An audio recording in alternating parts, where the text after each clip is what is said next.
Hi friends, welcome to my channel. இப்போ தான் நம்ம சேனலை ஃபஸ்ட் டைம் பார்க்குறவங்களா இருந்தால் சப்ஸ்கிரைப் பண்ணுங்கள், லைக் அண்ட் ஷேர் பண்ணுங்கள். மறக்காமல் கமெண்ட் பாக்ஸில் கமெண்ட் பண்ணுங்கள். இவங்களுடைய பேர் தான் சந்தியா. இவங்களுடைய கணவர் பேர் வந்துட்டு சங்கர். இவங்களுக்கு திருமணம் முடிஞ்சு கிட்டத்தட்ட 8 வருடங்கள் ஆகுது. இவங்களுக்கு குழந்தைங்கன்னு பார்த்தீங்கன்னா ஒரு பையன் இருக்கிறதா சொல்லியிருக்காங்க.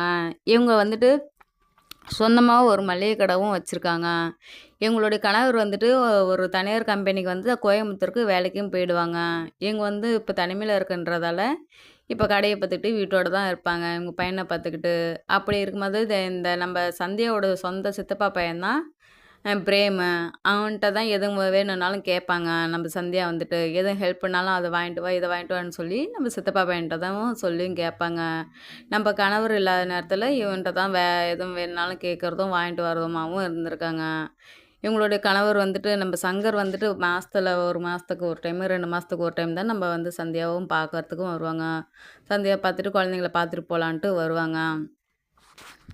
அப்படி வரும்போது தான் இவங்க வந்துட்டு நம்ம பிரேம் இருந்துட்டு, என்ன நம்ம சித்தப்பா வந்தால் மட்டும் ஒரு முனங்கல் சத்தம் கேட்குது நம்ம சித்தி வீட்டில் அப்படின்னு சொல்லிட்டு இப்படியே ஒரு நாள் சவுண்டு மட்டும் கேட்குதுன்ட்டு கேட்டும் போயிடுவாங்க.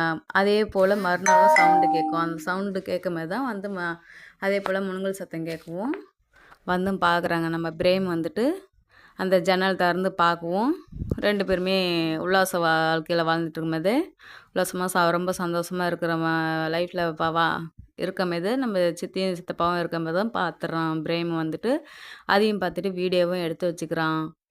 எடுத்து வச்சுக்கிட்டு நம்ம சித்தப்பா வந்துட்டு போனதுக்கப்புறமா இவங்க சித்திக்கிட்டேயும் வந்து கேட்குறான். என்ன சித்தி, நம்ம சித்தப்பா இல்லாதப்பெல்லாம் எதுவும் சவுண்டு கேட்கல, ஆனால் நீங்கள் இருக்கிற மட்டும் சவுண்டு கேட்குது அப்படின்ற மாதிரியும் ஓப்பனாகவும் வந்து கேட்குறான். இவங்க சித்திக்கிட்ட கேட்கும்போது இவங்க வந்துட்டு சொல்கிறாங்க, நம்ம சந்தியா வந்துட்டு சொல்கிறாங்க, ஆமாம் என் புருஷனுக்குன்னு யாருமே இல்லை, நான் மட்டும்தான். எனக்குன்னு அப்பா அம்மா யாருமே இல்லை. எனக்கு என் புருஷன் மட்டும்தான். அவருக்கு சந்தோஷம்னு பார்த்தா இப்போ நான் மட்டும்தான். எனக்காக தான் இன்றைக்கி என்னை விட்டு பிரிஞ்சு வெளியில் போய் கஷ்டப்பட்டுட்ருக்காரு. அவர் வந்ததுக்கப்புறமா நான் இப்போ அந்த ஒரு சந்தோஷத்த அவருக்கு நான் கொடுத்து தான் ஆகணும் அப்படின்ற மாதிரியும் மனசு விட்டு அவர்கிட்ட சொல்லியிருக்காங்க நம்ம சந்தியா வந்துட்டு. அதுக்கு வந்துட்டு பிரேம் இருந்துட்டு, இப்போ இவ்வளோ ஏக்கத்தை வச்சுட்டு எப்படி சித்தி இருந்தீங்க அப்படின்னு சொல்லிட்டு, என்ன பண்ணுறது, உங்கள் என்னதான் பிரிஞ்சிருந்தாலும் உங்கள் சித்தப்பாவுக்கு நான் உண்மையாக இருக்கணும்னு நான் நினைக்கிறேன். உங்கள் சித்தப்பாவும் சரி எவ்வளோ நாள் ஆனாலும் எனக்கு உண்மையாக தான் இருப்பார் அப்படின்ற மாதிரி அவங்க சந்தோஷத்தை நான் இப்படி தான் வெளிப்படுத்திக்கணும் அப்படின்ற மாதிரியும் அவங்கள்ட்டையும் மனம் விட்டும் பேசுகிறாங்க நம்ம சந்தியா. நம்ம சித்தி கூட எப்படியாவது ஒரு நாளையாவது இவங்க கூட ஒன்றா இருக்கணும், நம்ம உல்லாசமான வாழ்க்கையில் வாழணும் அப்படின்ட்டு இவங்க மேலே உள்ள ஆசையிலையும் இவங்க வந்துட்டு பிரேமும் வந்து மனசில் வந்து எண்ணத்தோடு வச்சுக்கிட்டு கேட்கவும் ஆரம்பிக்கிறாங்க. நீ இந்த ஒரு எண்ணத்தோடு பழகுறியா அப்படின்ட்டு நம்ம சந்தியாவும் வந்து கேட்குறாங்க. இல்லை சித்தி, நீங்கள் சித்தின்ற உறவை தாண்டி எனக்கு ஆனால் உங்களை ரொம்ப பிடிக்கும்.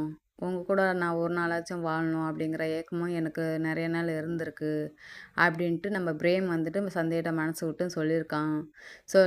சொன்ன பிறகு நான் உன்னை எப்படியோ நான் வந்து எனக்கு வந்து பெத்த பிள்ளைய தான் நான் பார்த்து உன்னை பேசி பழகிட்டு இருந்தேன். ஆனால் நீ இவ்வளோ ஒரு எண்ணத்தோடு வச்சு என்கிட்ட நீ பழகிருக்கியா, பேசியிருக்கியா? இரு நான் உங்கள் சித்தப்பாவுக்கு கால் பண்ணி சொல்கிறேன் அப்படின்னு சொன்னதுக்கப்புறமா, இல்லை சித்தி மன்னிச்சிருங்க, நான் இனிமேல் உங்கள்கிட்ட அப்படி பேச மாட்டேன், எதுவும் நினச்சிக்காதீங்க, உங்கள் மேலே உள்ள ஆசையில் தான் நான் எதுவும் சொல்லிட்டேன் அப்படின்ட்டு சொல்லவும் ஆரம்பிக்கிறாங்க. அப்புறம் வழக்கம் போல் நம்ம சங்கரம் மறு லீவுக்கும் வராங்க.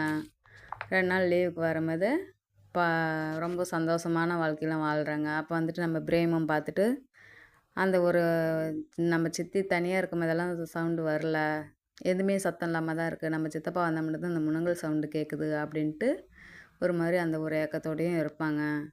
அதுக்கப்புறம் வீட்டுக்கும் போகவும் மாட்டாங்க. அந்த ஒரு பயத்தோடு எங்கே வந்துட்டு நம்ம சித்தி வந்துட்டு சித்தப்பாட்ட எல்லாம் சொல்லிவிடுவாங்களோன்னுட்டு அந்த ஒரு பயத்திலேயும் நம்ம பிரேம் வந்துட்டு அந்த வீட்லேயும் இருக்கிறாங்க. இவங்க வந்துட்டு சந்தியா வந்துட்டு அவங்க கணவர் கூட வந்துட்டு ரொம்பவும் அந்யோன்யமாக இரவு பகலன்னு பார்க்காத ரொம்பவும் சந்தோஷமான உல்லாச வாழ்க்கையில் நல்லாவே சேர்ந்துருந்து வாழ்ந்துட்டுருக்காங்க. இவங்க கடைக்கணும் போகாத மளிகை கடையும் லீவு விட்டுட்டு ஒரு வாரம் ஃபுல்லாகவே இவங்க பகல் இரவணும் பார்க்காத ரொம்பவே உல்லாசமாக நல்லா வாழ்ந்துட்டு ரொம்பவும் சந்தோஷமாகவே இருந்துருவாங்க. அப்படி இருந்துட்டு இருக்கும்போது தான் நம்ம பிரேம் பற்றி இவங்கள்ட்ட பேசுவாங்க. இருந்துட்டு பேசும்போது சித்தப்பா பையனுக்கு ஒரு பொண்ணு பார்த்து மேரேஜ் பண்ணி வச்சிடலாங்க, அவனும் ஒரு வயசு பையன் வீட்டில் எத்தனை நாளைக்கு வச்சுருக்குது அப்படின்னு சொல்லிட்டு பொண்ணும் பார்க்க ஆரம்பிப்பாங்க. அப்படி பொண்ணு பார்க்கும்போது நல்ல ஒரு பொண்ணாக பார்த்து திருமணம் பண்ணி வைப்பாங்க. திருமணம் பண்ணி வச்சதுக்கப்புறமா அவங்களும் ஒரு உல்லாசமான வாழ்க்கையில் நல்ல சந்தோஷமான வாழ்க்கையில் தான் வாழவும் ஆரம்பிப்பாங்க. நம்ம சித்திக்கிட்ட வந்து இவங்க பிரேம் வந்துட்டு மனசு ரீதியாக மன விட்டு பேசவும் ஆரம்பிப்பாங்க.